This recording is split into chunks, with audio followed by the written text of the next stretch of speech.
Assalamualaikum warahmatullahi wabarakatuh. Salam guru hebat. Perkenalkan, saya Rahmat Nur, calon guru penggerak angkatan 10 dari Provinsi Sulawesi Selatan. Video kali ini saya akan menampilkan aksi nyata modul 1.4 budaya positif, diseminasi, pemahaman, dan penerapan budaya positif di SMA Negeri 5 Baru. Tator Ibu Aswati SPD MM dan pendamping praktik saya yaitu Ibu Andi Adriana SPD. Adapun latar belakang yang saya angkat di sini adalah konsep inti dari budaya positif seperti disiplin positif, motivasi perilaku manusia, posisi kontrol guru, keyakinan kelas, dan restitusi belum dipahami secara merata oleh seluruh warga sekolah, sehingga lingkungan sekolah yang positif bagi murid belum dapat tercipta dengan baik. Berdasarkan belum meratanya pemahaman tersebut, maka perlu dilaksanakan sebuah aksi nyata dalam bentuk pengimbasan pemahaman agar segera terbangun budaya positif di lingkungan sekolah. Adapun tujuan yaitu meningkatkan pemahaman warga sekolah tentang budaya positif. Terbentuknya motivasi intrinsik pada murid melalui pembuatan keyakinan kelas atau keyakinan sekolah. Adapun tolak ukurnya yaitu terlaksananya diseminasi pemahaman budaya positif di sekolah. Terciptanya keyakinan kelas melalui kesepakatan dengan murid. Segitiga restitusi menjadi alat utama dalam menyelesaikan persoalan kelas.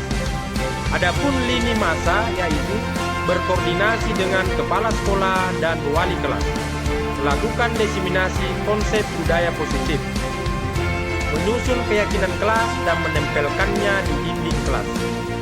Adapun dukungan yaitu dukungan dari kepala sekolah, dukungan dari wali kelas, dukungan dari rekan sejawat dan murid, dan sarana untuk membuat keyakinan kelas seperti spidol dan fasilitas kelas yang lainnya yang digunakan.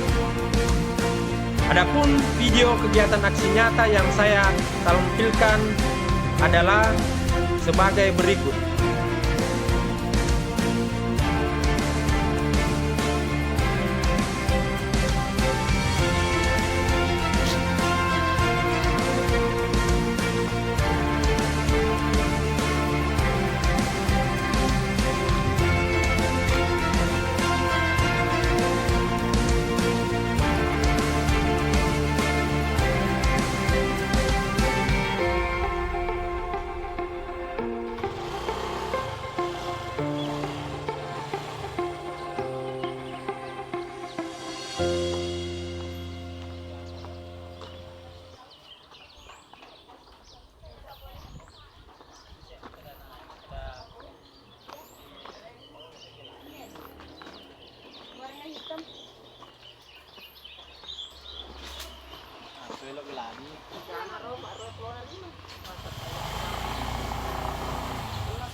Radis Rohmi Sadari Waya Suri Amri yang ikatan yang disanya Kartol. Yang terhormat Bapak Kepala Sekolah Guru SMA Negeri 5 Baru, Bapak Ibu sekalian, teman sejawat dan tenaga pendidikan SMA Negeri 5 Baru. Alhamdulillahirrahmanirrahim, pada hari ini di hari Kamis kita berkumpul bersama-sama dalam rangka melaksanakan kegiatan diseminasi untuk program calon guru penggerak angkatan 10 Kabupaten Baru. Dan kegiatan ini dirangkaikan dengan materi-materi nanti yang insya Allah akan dibawakan nanti dari Bapak Ibu sekalian, bisa nanti memberikan tanggapannya, karena kita di sini bukan berarti saling menggurui tetapi berbagi pengalaman, karena nanti yang akan diangkat di sini adalah contoh-contoh kasus yang kita hadapi di lingkungan sekolah kita, karena materinya nanti di sini adalah materi budaya positif. Tak lupa pula kita kirimkan salawat dan salam kepada baginda Nabi besar Nabi Muhammad SAW, Nabi yang diutus oleh Allah menjadi rahmatan lil alamin. Mudah-mudahan kita semua di sini selalu mendapatkan syafaatnya di yaumil akhirat kelak. Amin. Jadi pada kesempatan ini sebelum kita memulai, kita akan berdiri di tempatnya masing-masing untuk menyanyikan lagu kebangsaan kita, yaitu lagu Indonesia Raya.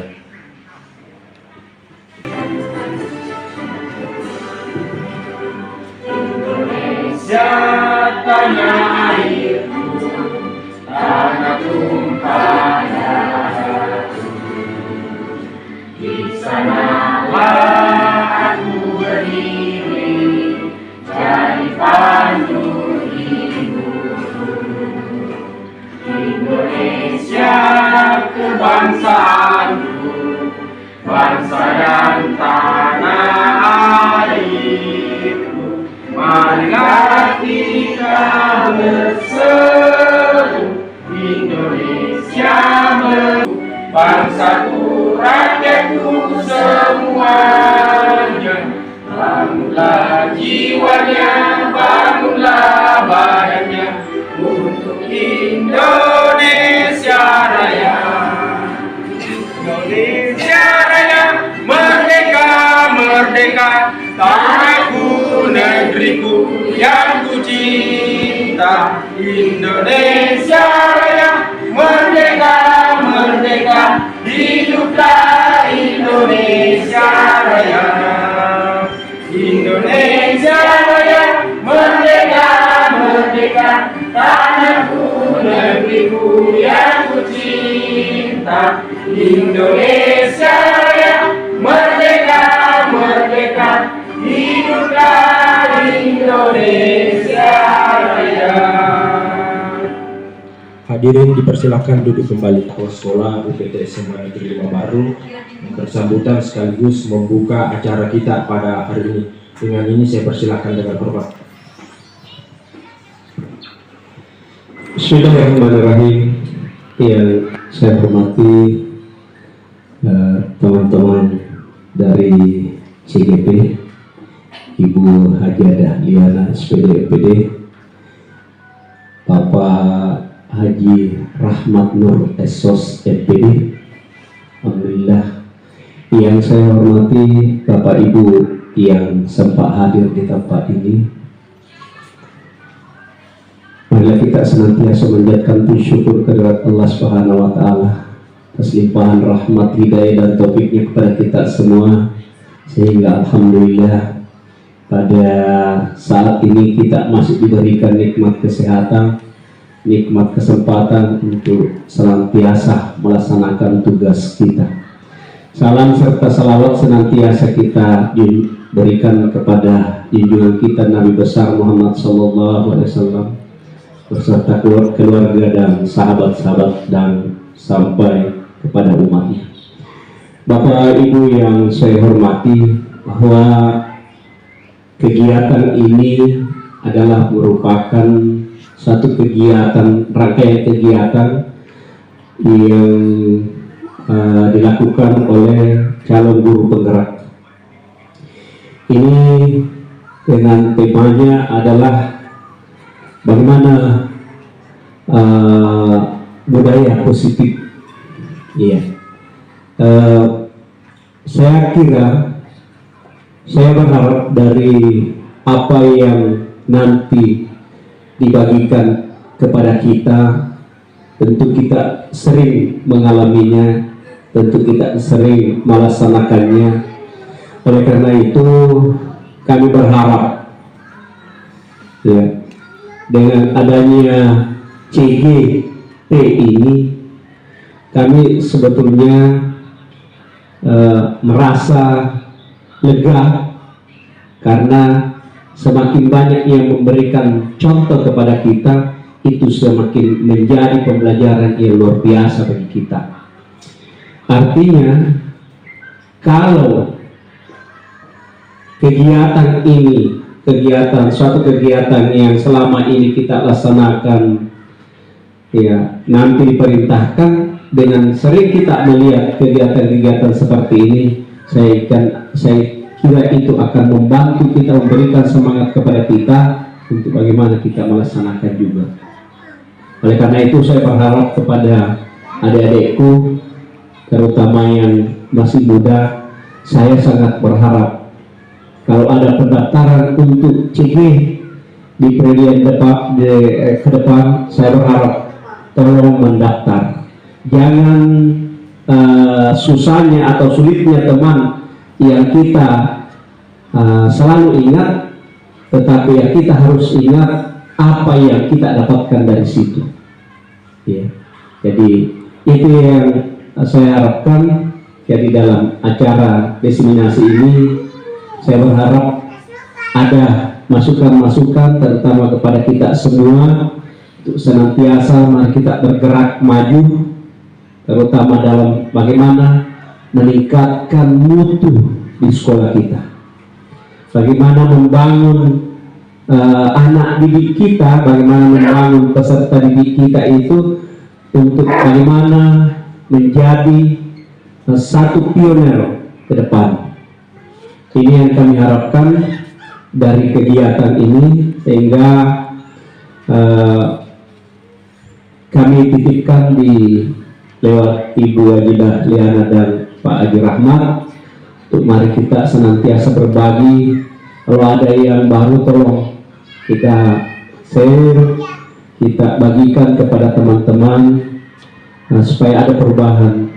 Kenapa Bapak Ibu di rapor pendidikan kita yang masih bermasalah sampai sekarang itu adalah pemakaian penggunaan metode pembelajaran. Ya, inilah yang kita harapkan di awal daripada tahun pelajaran ini, bagaimana kita memahami gaya belajar siswa supaya ketika kita memahami gaya belajarnya itu mungkin bisa kita pahami, kita berikan ilmu ke dalamnya. Nah, melalui kegiatan-kegiatan guru penggerak ini kita bisa mendapatkan banyak. Oleh karena itu kami berharap insya Allah pada hari Senin yang akan datang, kalau tidak ada kegiatan yang sangat mendesak ini, kita akan melaksanakan pembimbingan kepada kita macam in-house training selama 2 hari untuk kita bersama-sama, supaya terutama untuk bagaimana memperbaiki kondisi di rapor pendidikan kita yang selama ini kita sudah sering laksanakan, tetapi itu akan membantu untuk ketika kita melaksanakan itu, kita akan membagikan praktik baik kepada kita untuk kita laksanakan bersama-sama secara bersama-sama di kelas. Saya kira ini yang saya menyampaikan. Selamat Bapak Ibu untuk melaksanakan kegiatan ini. Mudah-mudahan kegiatan ini diberkahi oleh Allah Subhanahu wa Ta'ala. Dengan bersama-sama membaca basmalah, mari kita membuka acara ini. Bismillahirrahmanirrahim. Sekian, wabillahi taufiq wal hidayah. Assalamualaikum warahmatullahi wabarakatuh. Itu ada satu modul yang khusus membahas tentang budaya positif di sekolah. Budaya positif ini syaratnya adalah harus ada aksi nyatanya. Salah satu tugas yang harus kita penuhi dalam melulusi modul 1 ini, namanya budaya positif. Apa itu budaya positif dan apa perlunya untuk kita dan sekolah kita, mudah-mudahan bisa terjawab dengan diseminasi ini. Untuk pemateri pertama, saya mengundang Bapak Rahmat Nur untuk memberikan materi, menjelaskan materi. Karena materi ini cukup padat, jadi kita bagi 2. Ada 7 poin, Pak Rahmat akan membawakan sampai 4 poin dan saya berikutnya. Setelah itu lihat pasangan tak masing-masing, harus ada pasangannya. Ya, mohon maaf ini. Ya, bisa berhadapan ya, bisa. Ya, nah oke, Ibu Abida. Jadi pasangannya Ibu Haji. Senyum Ki. Ya senyum. Ya senyum. Kan senyumnya beda-beda tuh, terserah. Selama 30 detik. Ya tahan. Jadi senyum Ki. Lihat muka itu teman tak. Ya lihat muka itu teman tak. Matanya dilihat. Ya matanya. Ya baru 10 detik ini. Ya bikin romantis. Ya. Cukup 30 detik. Baru 20 bulan ini. Belum. Jadi tahan dulu supaya itu muka itu lebih berseri-seri. Oke, selesai. Terima kasih icebergingnya. Oke, silahkan duduk kembali Bapak Ibu sekalian. Jadi kita langsung saja masuk materi. Menuntun segala kodrat yang ada pada anak-anak agar mereka dapat mencapai keselamatan dan kebahagiaan yang setinggi-tingginya, baik sebagai manusia maupun sebagai anggota masyarakat. Oleh sebab itu, pendidik itu hanya dapat menuntun tumbuh atau hidupnya kekuatan kodrat yang ada pada anak-anak agar dapat memperbaiki lakunya, bukan dasarnya. Hidup dan tumbuhnya kekuatan kodrat anak. Jadi saya jelaskan sedikit di sini supaya kita lebih gampang sama.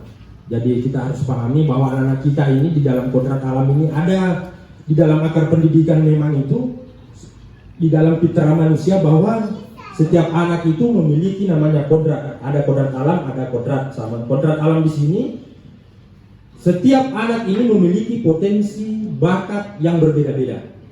Jadi sebagai seorang pendidik di sini kita harus mampu melihat bahwa mungkin anak-anak kita artinya tidak kurang di salah satu mata pelajaran, tidak, tetapi dia memiliki kelebihan-kelebihan. Makanya di sini dibutuhkan seorang pendidik ini untuk menggali dia punya kodrat. Karena apa? Ada anak-anak memang yang memiliki kemampuan, tetapi karena tidak diberikan kepercayaan diri, tidak bisa muncul ini. Makanya dalam pembelajaran ini kita bagaimana caranya nanti dalam di sekolah mengajarkan kepada anak kita itu bagaimana caranya menumbuh kembangkan kodrat, terutama kodrat alam.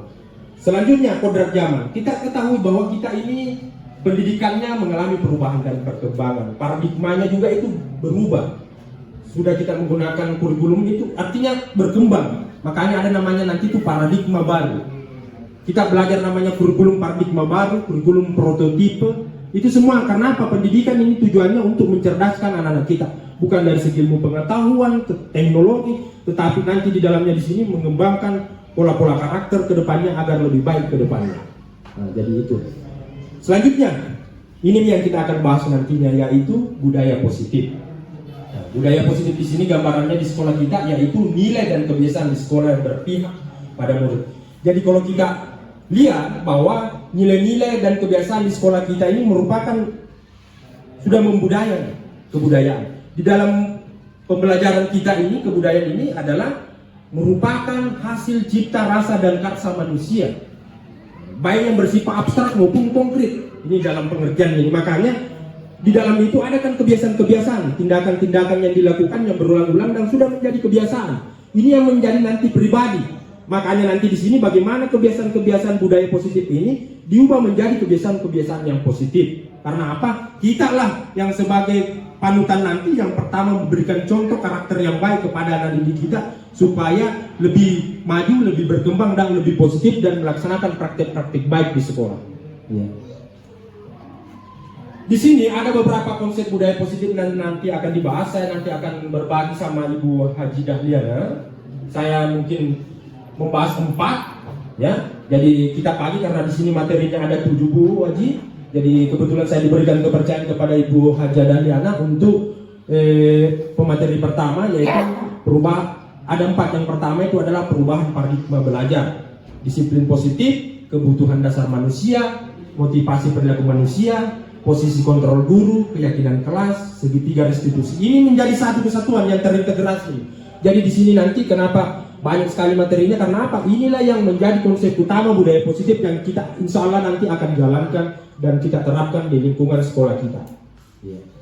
Nah, kita lihat di sini perubahan paradigma belajar.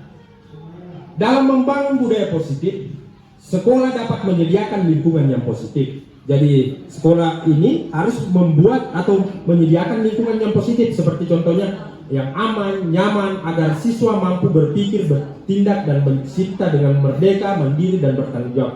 Makanya di kurikulum ini, kurikulum merdeka, ini memang siswa di sini memang harus merdeka, gurunya juga harus merdeka. Makanya yang sesuai yang bisa dapatkan pada waktu ruang kolaborasi itu, elaborasi, kalau kita berbagi ternyata bukan cuma gurunya merdeka. Selama ini kan banyak gurunya yang merdeka, siswanya tidak merdeka. Makanya siswanya merdeka, gurunya juga merdeka. Maksudnya di sini merdeka independen. Ya. Di sini juga di perubahan paradigma belajar, disiplin sangat berkaitan dengan kontrol guru terhadap siswanya. Nanti akan dibahasakan oleh Ibu Haja Dahliana 5 kontrol guru. Selanjutnya, di sini ada perubahan paradigma belajar. Yang perubahan paradigma teori kontrol, ilusi kontrol menurut Dr. William Glasser. Nah, yang pertama itu adalah ilusi guru mengontrol murid. Selanjutnya, ilusi bahwa semua penguatan positif efektif dan bermanfaat. Selanjutnya, ilusi bahwa kritik dan membuat orang merasa bersalah dapat menguatkan karakter. Jadi ini nanti akan kita bahas. Selanjutnya, ilusi bahwa orang dewasa memiliki hak untuk memaksa. Jadi ini semua teori kontrol. Ya, teori kontrol. Apakah nanti itu guru mengontrol murid? Apakah itu penguatan positif efektif dan bermanfaat? Apakah itu bahwa mengkritik membuat orang merasa bersalah dapat menguatkan karakter? Dan yang terakhir itu adalah setiap orang dewasa memiliki hak untuk memaksa. Ya. Di sini ada beberapa definisi dari disiplin, berasal dari bahasa Latin, mungkin bisa dilihat di atas bahwa bahasa Latin disiplina yang artinya belajar. Makna asal dari katanya itu berkonotasi dengan disiplin diri dari murid-murid. Itu menurut Socrates dan Plato. Disiplin diri membuat orang menggali potensi menuju sebuah tujuan, apa yang dia hargai.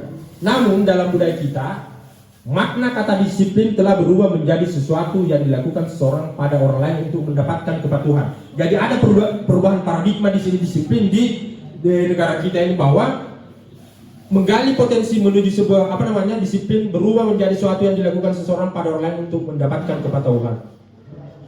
Selanjutnya, kecenderungan umum adalah menghubungkan kata disiplin dengan ketidaknyamanan, bukan dengan apa yang kita hargai atau pencapaian suatu tujuan yang mulia. Oke, lanjut Bu. Di sini di disiplin positif, penjelasan disiplin adalah kemampuan memerintah diri sendiri dalam mengontrol dan menguasai diri untuk memilih tindakan yang mengacu pada nilai-nilai yang kita hargai. Jadi di sini disiplin dulu ini berangkat dari diri kita sebenarnya dulu.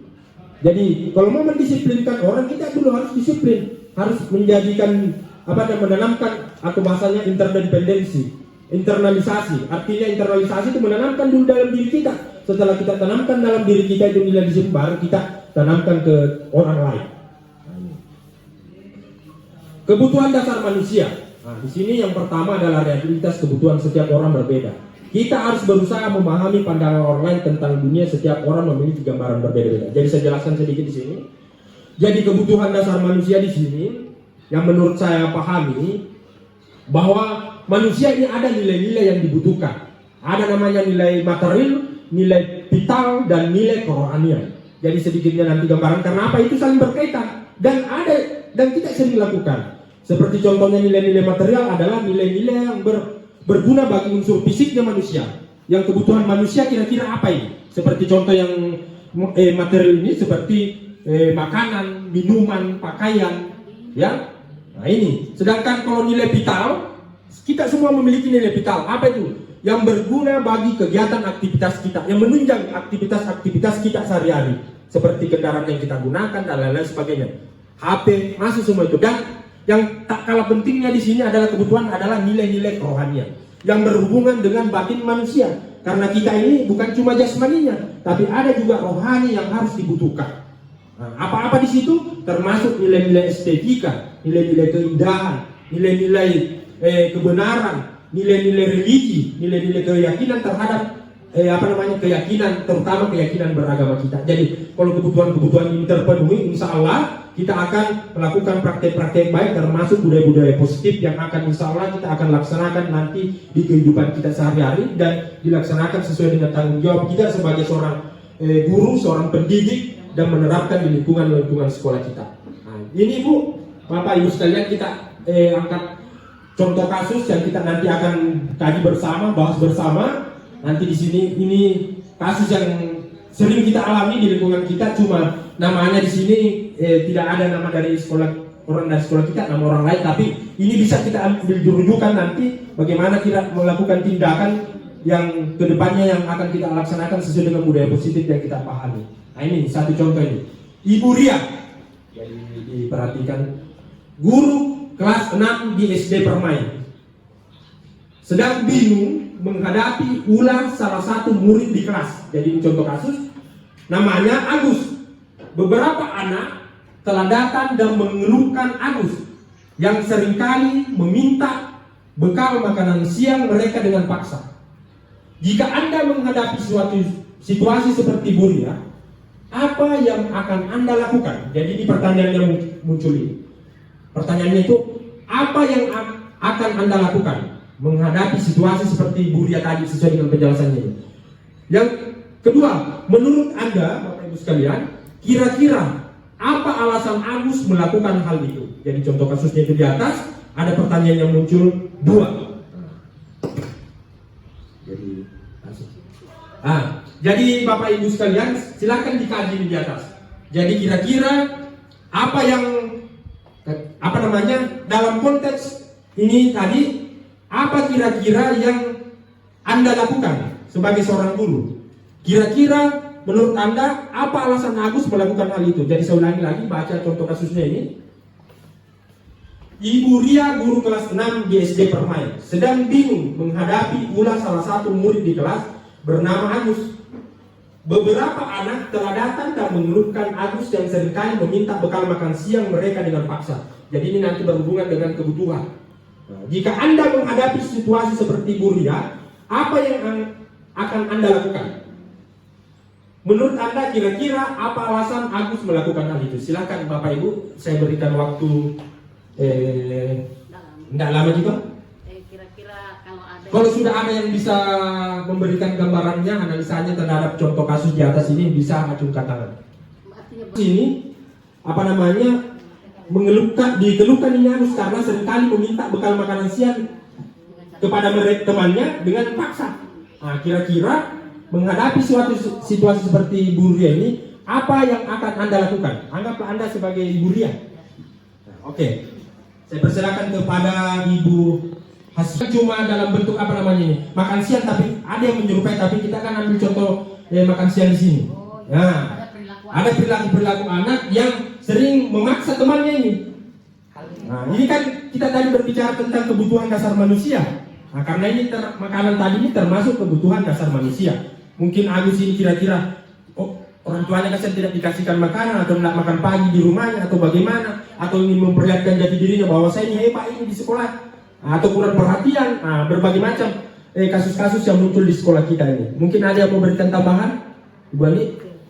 Oke, saya persilakan kepada Ibu Andi. Kalau saya menghadapi anak seperti ini, kurang lebih sama tadi dengan Ibu Hasina. Saya panggil anak itu, kemudian saya tanya, kenapa kita selalu memaksa teman-teman tak untuk mengambil dia punya makanan.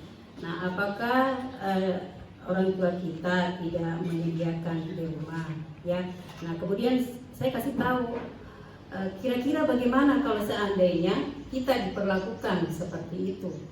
Teman tak punya makanan, kemudian kita punya makanan, kemudian teman tak ambil kita punya makanan. Kira-kira kita suka.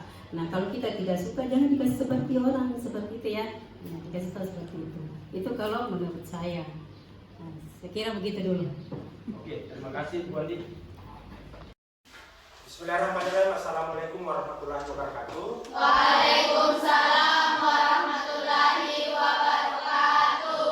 Jadi anak-anak sekalian yang saya banggakan, pada kesempatan ini di kelas 11 MIA 2, jadi kita akan melaksanakan pembuatan keyakinan kelas. Jadi di setiap awal semester itu kita akan membuat keyakinan kelas. Jadi sebelum kita membuat keyakinan kelas, saya berikan dulu tata caranya, bahwa keyakinan kelas terbuat di sini karena adanya aturan yang disepakati. Aturan ini nanti menjadi kesepakatan dari anak-anak sekalian khusus di kelas 11 ini.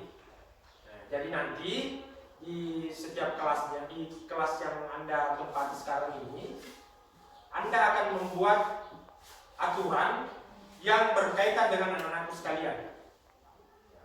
Mulai dari kegiatan belajar, kedisiplinan dan lain sebagainya, nanti itu akan menjadi aturan yang kita buat dan kalian sepakati menjadi kesepakatan kelas dan nantinya menjadi keyakinan kelas. Jadi untuk membuat keyakinan kelas ini, anak-anakku sekalian yang harus membuat itu, saya selaku wali kelas cuma mengarahkan saja. Kira-kira ini apa kesempatan kelas yang kalian akan buat nanti ke depannya dan menjadi aturan yang diberlakukan di sekolah. Tapi ini nanti kita akan melihat kira-kira apa-apa saja nanti yang menjadi kesepakatan kelas kalian, yang menjadi keyakinan kelas yang Anda nanti yakini dan bisa dijadikan nilai-nilai kebajikan bagi anak-anak sekalian.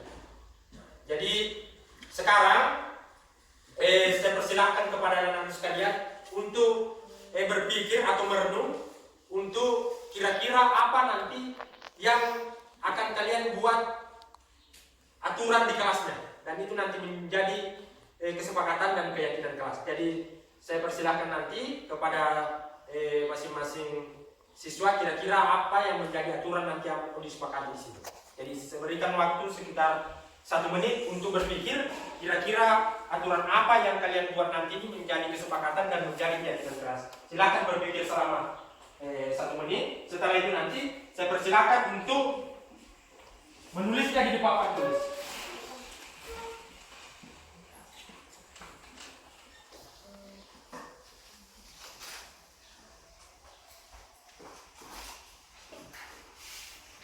Mana penghapusannya?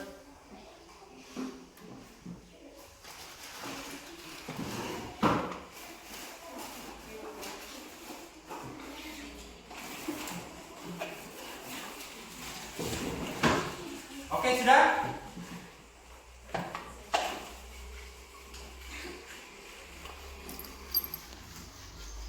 Jadi kita buat dulu aturan apa yang mau dibuat di kelasnya supaya tercipta nilai-nilai yang baik di kelasnya nanti ini dan menanamkan nilai-nilai kebajikan di dalam diri anak-anak sekalian.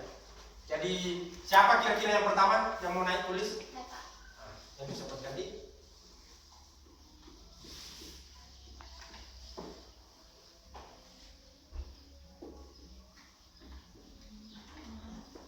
Oke, silakan.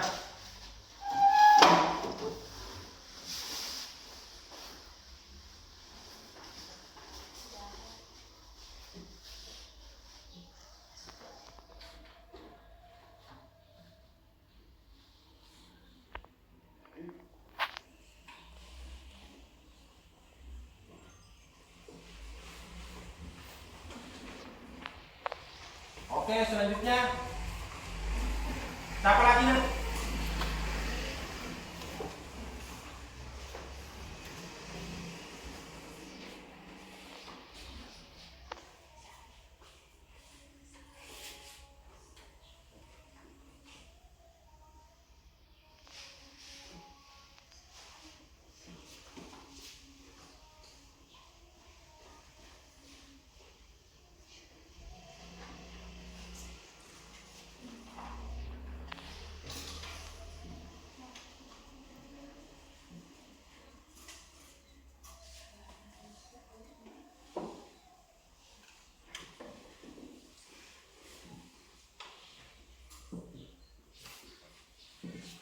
selanjutnya.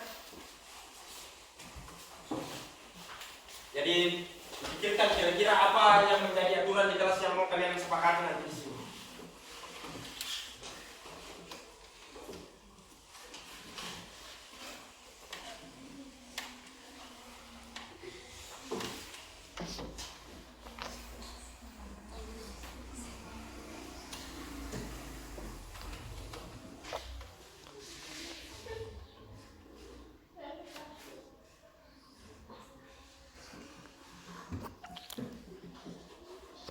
Oke, sama lagi.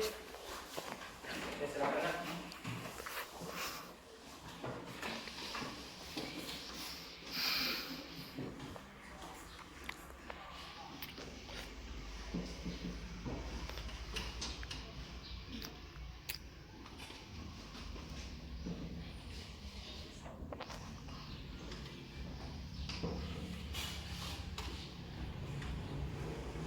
Oke, selanjutnya.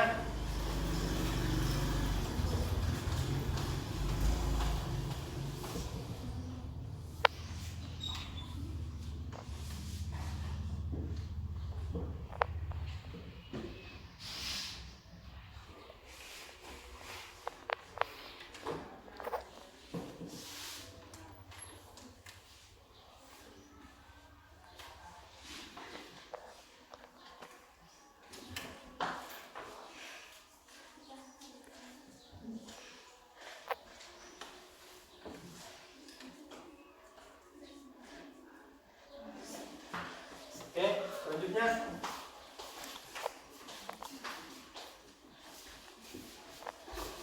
Jadi perhatikan, ini adalah aturan yang kalian akan sepakati di kelasnya nanti. Ini 1 semester ke depan.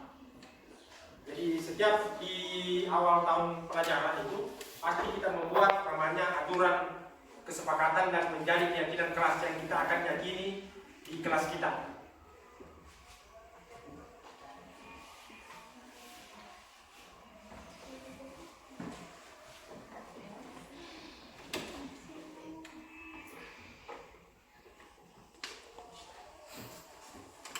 Oke, selanjutnya.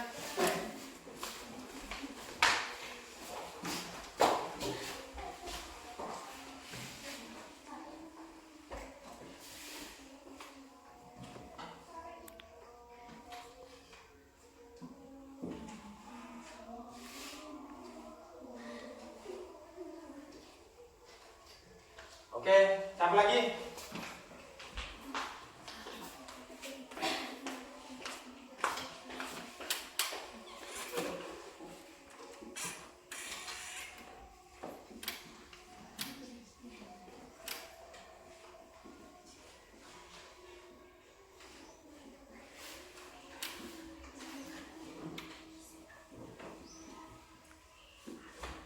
Oke, selanjutnya.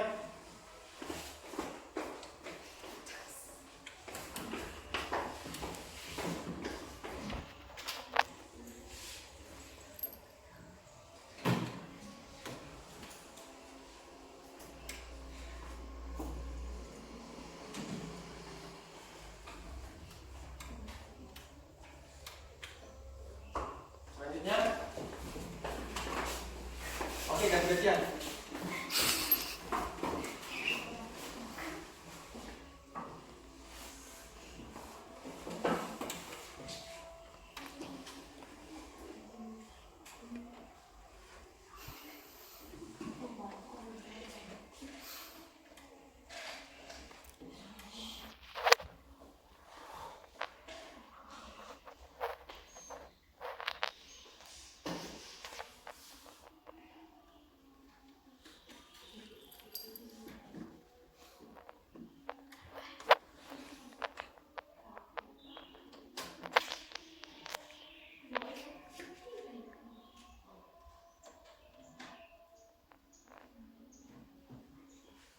Oke, siapa lagi?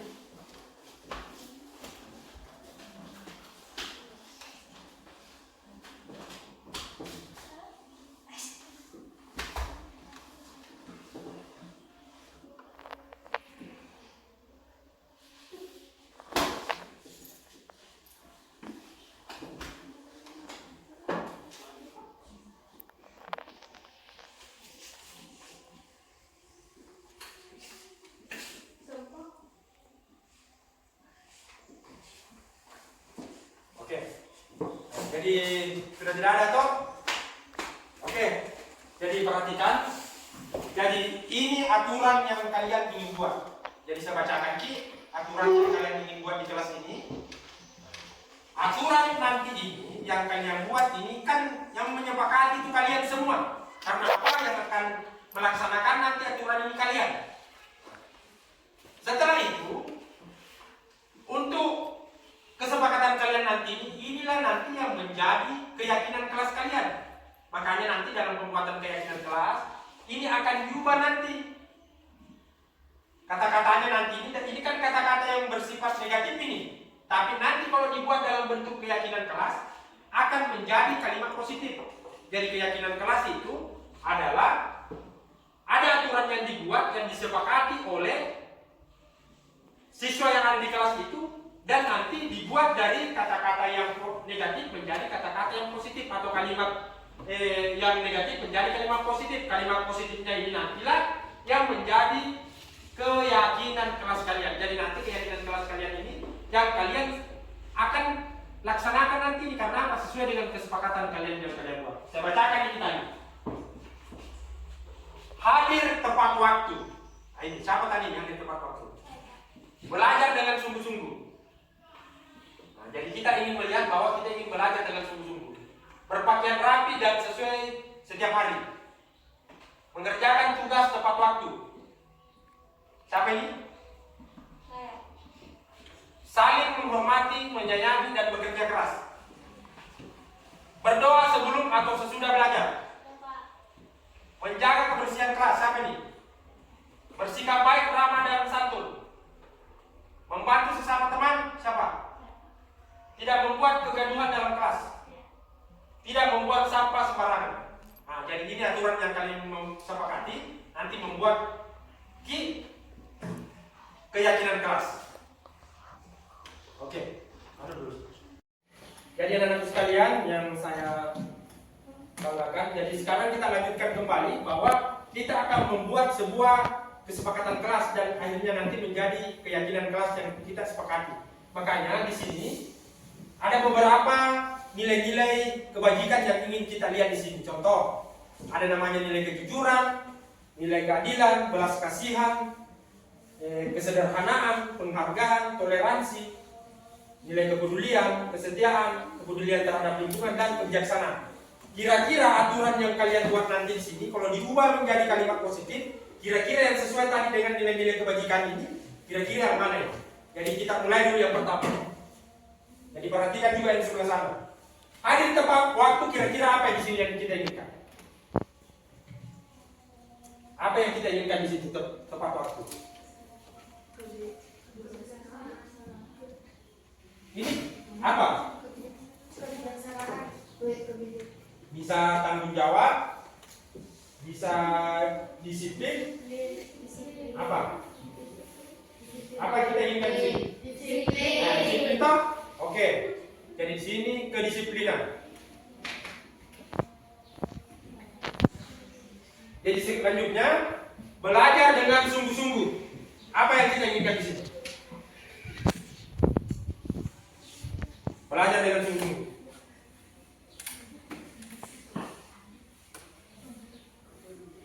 Apa nilai-nilai yang kita inginkan dalam belajar dengan sungguh-sungguh? Apa?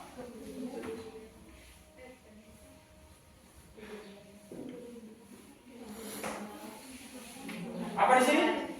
Apa? Penghargaan? Tanggung jawab? Apa? Tanggung jawab. Nah, tanggung jawab, oke. Tanggung jawab.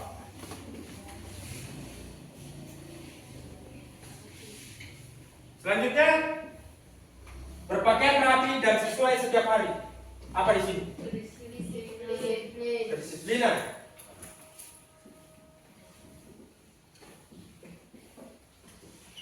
Apalagi mengerjakan tugas tepat waktu. Tanggung jawab. Adakah yang sama di sini tadi? Di sini di aturan ini ada? Tidak ada. Berarti tanggung jawab.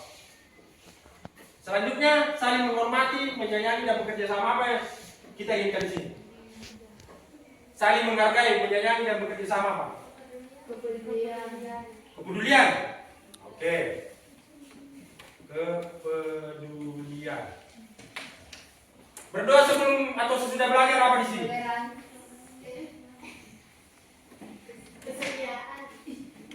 Apa kira-kira di sini?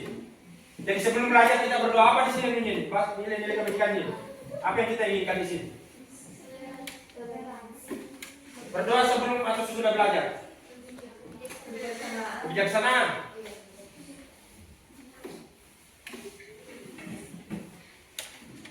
Menjaga kebersihan kelas apa di sini? Menjawab. Jawab.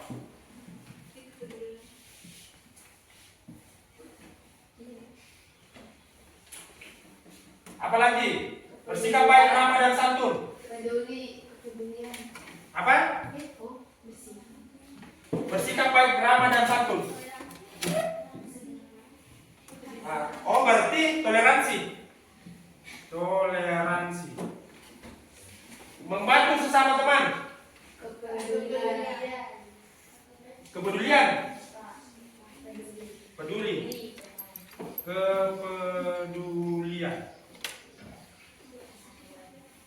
Tidak membuat kegaduhan dalam kelas. Apa ini? Tidak membuat gaduh dalam kelas. Kesadaran.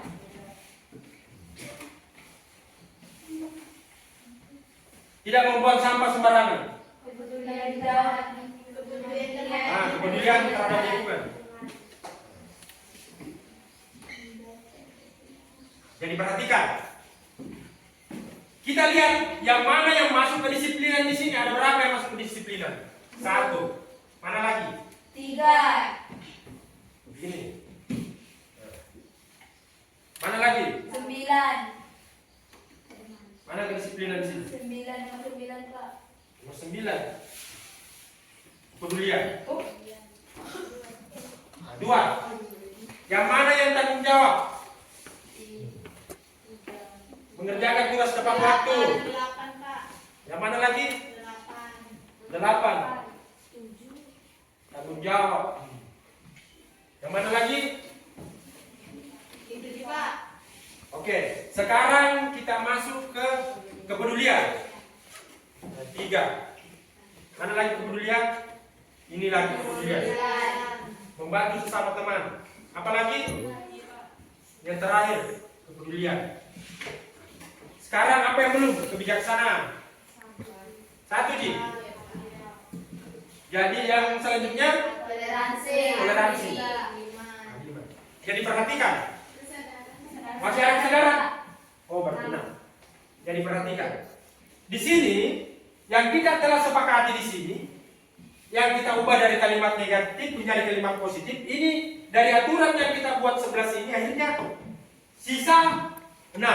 Jadi nilai-nilai kebajikannya ini yang kita di sini ada 6. Apa semua itu? Mulai dari kedisiplinan, tanggung jawab, kepedulian, kebijaksanaan, toleransi, dan kesadaran. Jadi ada nilai-nilai kebajikan yang kita ingin dapatkan dari aturan yang kita sepakati. Jadi nanti ini nilai-nilai kebajikan ini, inilah yang nanti yang menjadi kesepakatan kelas kita. Contohnya, siswa disiplin dalam ketepatan waktu. Jadi dia harus tepat waktu ini, makanya dia didisiplin. Begitupun selanjutnya nantinya. Jadi nanti ini keyakinan kelas yang dibuat ini yang membentuk sebuah aturan kita nanti, tapi kan bukan aturan lagi sekarang namanya, tapi apa? Keyakinan kelas. Jadi saya ulangi kembali, aturan tadi ini yang kalian sepakati, yang menjadi kesepakatan yang diubah dari kalimat negatif menjadi positif, inilah menjadi nilai-nilai keyakinan kelas kita. Inilah nanti yang diyakini oleh kalian semua. Jadi saya tidak mau lihat lagi ada yang melakukan pelanggaran-pelanggaran yang berhubungan dengan ini semua. Jadi kalau nilai-nilai kebajikannya ini ada 6 tadi, mulai dari kedisiplinan, tanggung jawab, kepedulian, kebijaksanaan, toleransi, dan kesadaran. Jadi nanti itu kita saling mengingatkan. Jadi nanti teman-temannya nanti atau dalam siswa yang ada di kelas ini selalu diingatkan, karena apa? Ini nanti akan menjadi keyakinan kelas yang kita buat nanti. Minimal nanti ditempel di sini. Dipahami? Paham? Oke nak, mungkin cukup sekian dari saya. Atau ada pertanyaan lagi? Sudah tidak ada? Oke nak, cukup sekian pada kesempatan ini. Kita telah membuat keyakinan kelas yang insya Allah akan diyakini oleh anak-anak sekalian, karena itu adalah merupakan nilai-nilai kebajikan yang insya Allah yang kita akan tanamkan nanti bukan cuma pada diri kita di kelas ini, tetapi nanti akan menjadi contoh di luar kelas kita dan di lingkungan masyarakat yang kita tempati sekarang. Oke nak, cukup sekian. Assalamualaikum warahmatullahi wabarakatuh. Waalaikumsalam warahmatullahi wabarakatuh.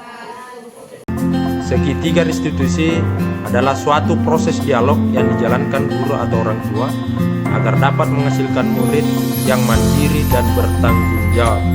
Terdapat 3 tahapan segitiga restitusi.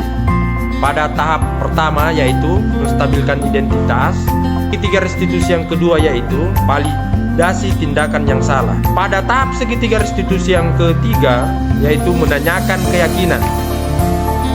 Di antaranya berdasarkan prinsip membuat kesalahan adalah bagian dari proses pembelajaran. Selanjutnya, menggeser identitas gagal ke identitas sukses. Di antaranya, berdasarkan prinsip setiap perilaku berupaya memenuhi suatu kebutuhan tertentu. Selanjutnya, guru akan bergeser dari pemikiran stimulus respon menjadi proaktif. Selanjutnya, mengenali dan mengakui kebutuhan murid akan memperbaiki hubungan dengan murid.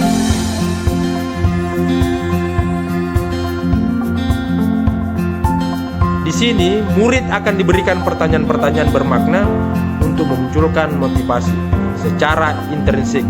Siswa mampu mengaitkan keyakinan dan tindakan yang salah. Pada kasus pertama, Cica tidak terima pekerjaannya, selalu dicontek oleh temannya. Ia marah, tidak dapat menahan emosinya. Berikut ini adalah skenario penyelesaian masalah menggunakan segitiga restitusi. Cica, tadi Bapak dengar dari laporan ketua kelas bahwa kamu habis bertengkar dengan si Akbar ya? Iya Pak, habisnya Cica kesel Pak. Kenapa Cica merasa kesal kepada si Akbar? Akbar terus-menerus menyontek hasil pekerjaan saya Pak.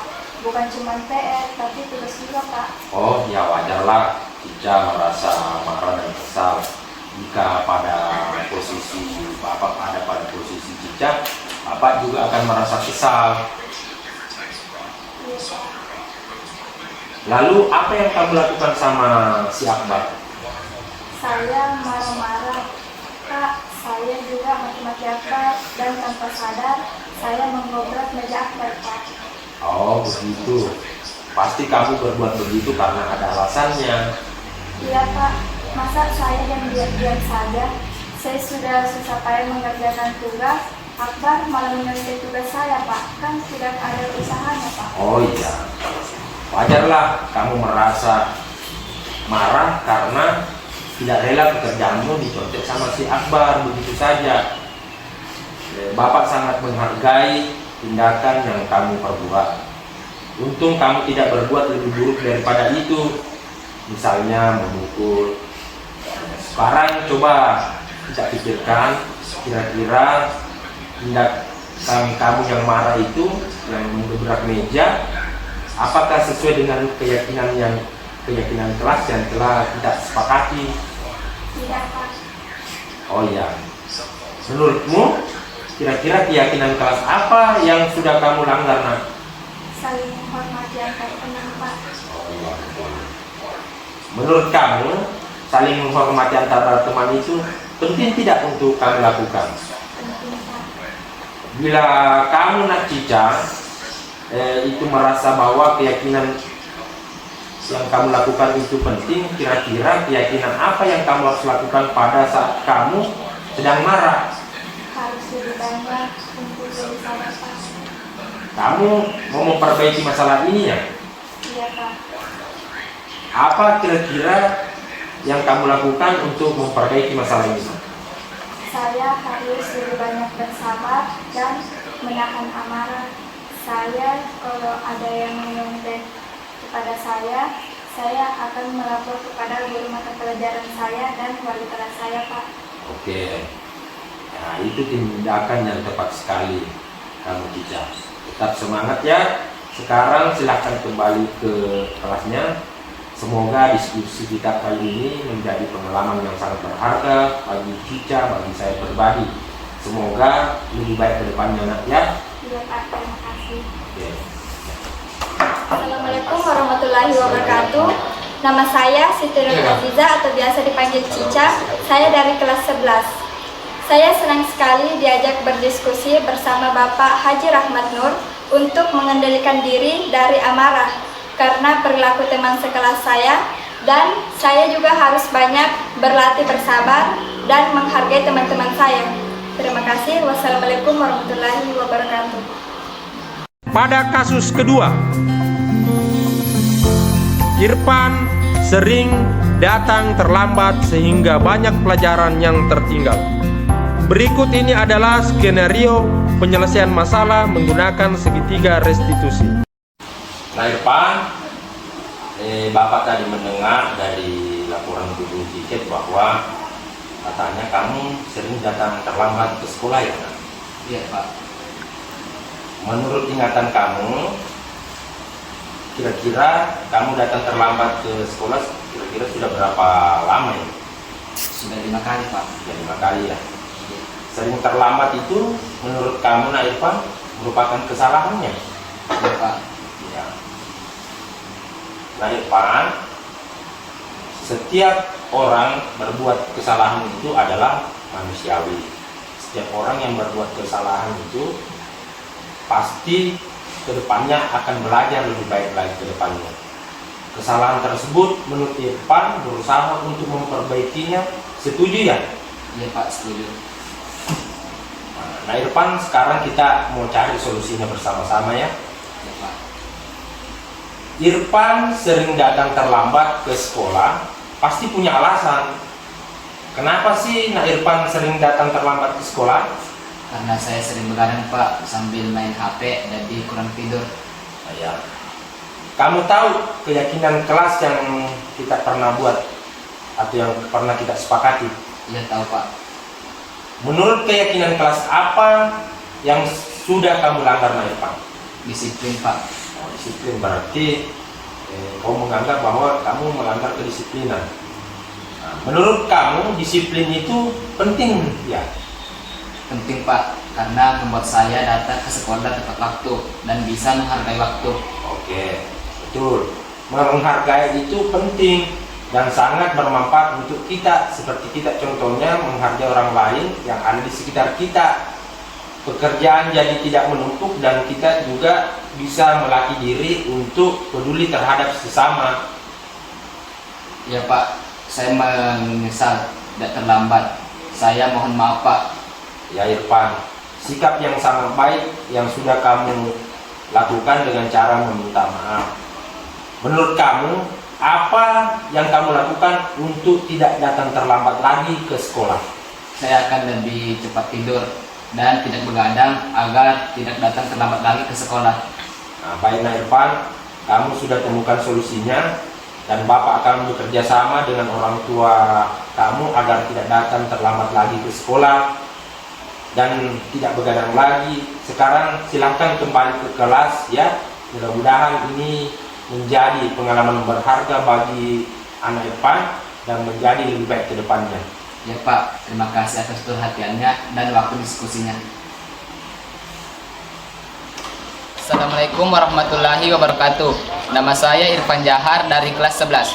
Saya senang sekali diajak berdiskusi dengan Bapak Haji Rahmat Nur dalam menyelesaikan masalah. Dan saya tidak akan mengulangi kesalahan saya lagi, yaitu begadang, agar tidak terlambat datang ke sekolah. Terima kasih. Itu Bu yang Bapak salah satu penerapan restitusi yang saya lakukan. Jadi restitusi itu sebenarnya hanya mengatasi masalah pelanggaran-pelanggaran yang berhubungan dengan keyakinan kelas. Jadi itu tadi orang yang masuk ke restitusi adalah keyakinan kelas. Karena dari situ nanti kita akan bisa bersama dengan anak-anak mencari solusi apa untuk memperbaiki pelanggarannya. Ya. Selanjutnya mungkin materi dari segitiga restitusi tadi ini.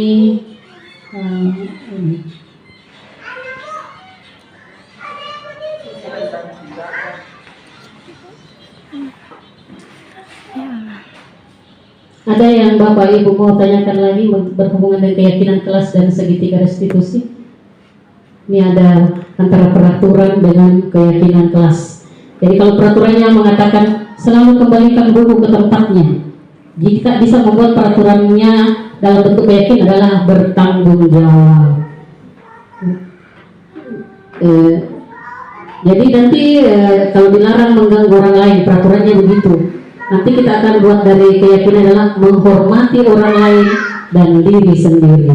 Saya pikir itu bagaimana tadi membuat keyakinan kelas ini secara teori kelas bersifat lebih abstrak.